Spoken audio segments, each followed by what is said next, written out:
26, not 27, 26 EU leaders, though, have issued a joint statement ahead of the meeting between Trump and Putin, saying the people of Ukraine must have the freedom to decide their future and reiterating their stance that Kyiv must be involved in peace negotiations. Hungary was the only EU member not to endorse the statement. We're delighted to be joined now by Kaja Kallas, who is the High Representative of European Union Foreign Affairs and Security Policy and, of course, Vice President of the European Commission. And Sylvia joins us for this interview as well. Vice President, thank you very much indeed for joining us today. Look, I'm going to ask you a blunt question, if I may. Is Europe and Ukraine struggling to get a place at the table in key negotiations?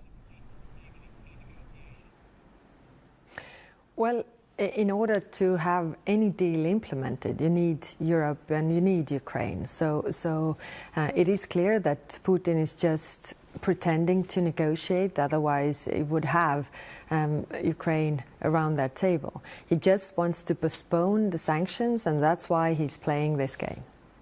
But in terms of getting Mr. Zelensky on an equal footing with Mr. Putin at the table in Alaska, is that on the table, do you think, given the knowledge you have of the situation? Well, it's clear that Putin doesn't want that. Putin doesn't want Zelensky around that table because that would reveal that he actually doesn't want to negotiate. And he just wants to have a picture with President Trump and also postpone sanctions.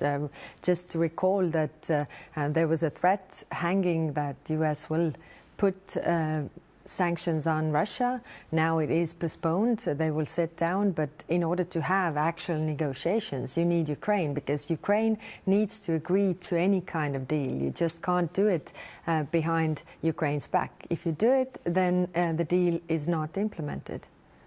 Hi, Representative. Always great to have the chance to hear from you. I'm also wondering about whether the EU is to some extent preparing for a worst-case scenario here. Let's imagine that President Trump does say yes to ceding territory from Ukraine. What can the EU do about that?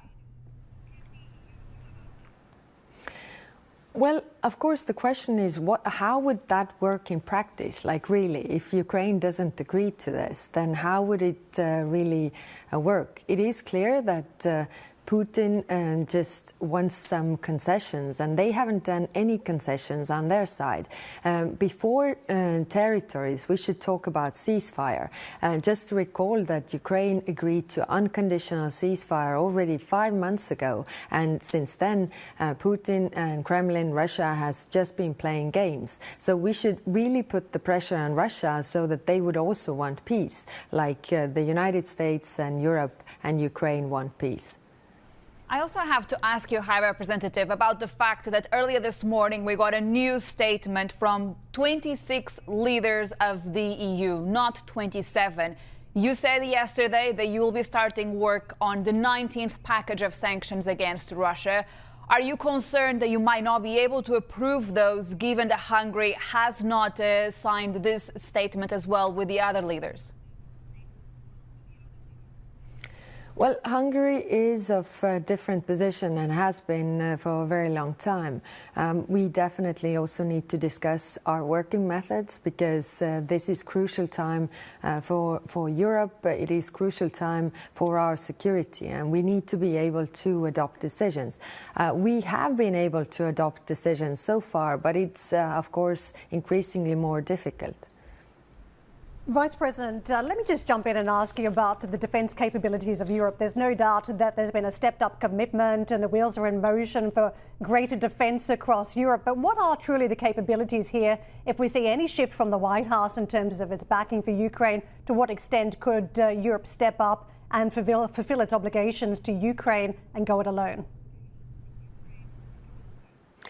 Well, we have been the biggest supporters of Ukraine in terms of military support as well as financial support. And yesterday we had a meeting of foreign affairs ministers, and everybody also pledged to support Ukraine financially, militarily, as long as they need, because they should be able to defend themselves. At the same time, we are investing more to our own defense capabilities. It is true that we have been buying buying from outside Europe. Now we have allocated some additional funds and freed some financial resources to buy from outside Europe, but also to boost our own defense industry and do it in a modernized way.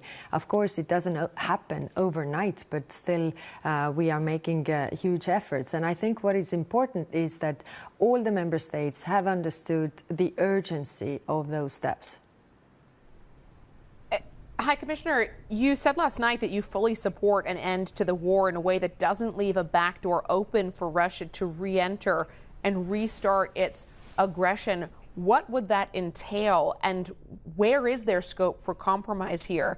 There's a huge gap clearly between what you say you're willing to offer, willing to accept on behalf of the Ukrainians, and what President Putin is pushing for. Well, the first question is what the Ukrainians are willing to accept, because the war is on their territory. Let me just remind you that Russia has attacked brutally another sovereign nation, which is Ukraine. And let me also remind you that there is international law that says that you can't use force unless it is for self-defense or with a resolution of the United Nations Security Council. So both are not the case here. So it is a broader question.